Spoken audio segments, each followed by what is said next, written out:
पुराने समय की बात है।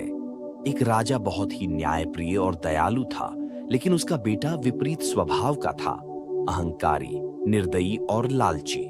वह सोचता था कि राजा को दया और न्याय छोड़कर सिर्फ शक्ति और धन बढ़ाने पर ध्यान देना चाहिए। एक दिन राजकुमार शिकार पर गया।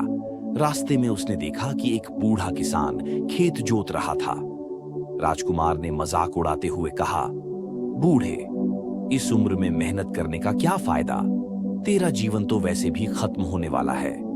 किसान मुस्कुराया और बोला, महाराज, हम अपने कर्मों से ही जीवन बनाते हैं। अच्छे कर्म करेंगे तो फल भी अच्छा मिलेगा।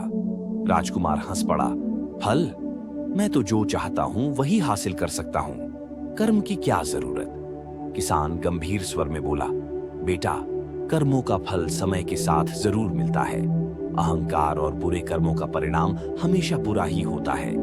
राजकुमार को गुस्सा आ गया और उसने किसान को डंडे से मार दिया। बूढ़ा दर्द से कराह उठा, लेकिन उसने कुछ नहीं कहा। समय बीतता गया।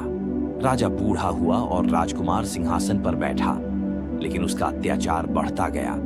उसने प्रजा पर भारी कर लगाए, गरीबों को सताया और अपनी शक्ति का घमंड करने लगा।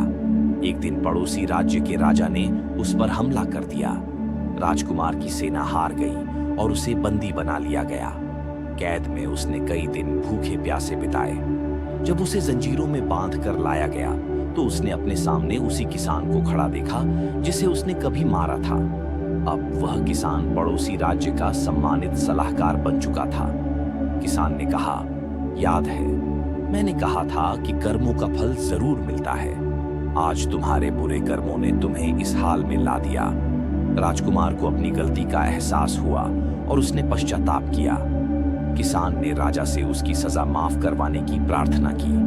राजकुमार को रिहा कर दिया गया, लेकिन उसने अपना घमंड और निर्दयता हमेशा के लिए छोड़ दी। सीख: बुरे कर्मों का फल देर सवेर अवश्य मिलता है। अगर जीवन में सफलता और शांति चाहते हो तो अच्छे कर्मों का मार्ग अपनाओ।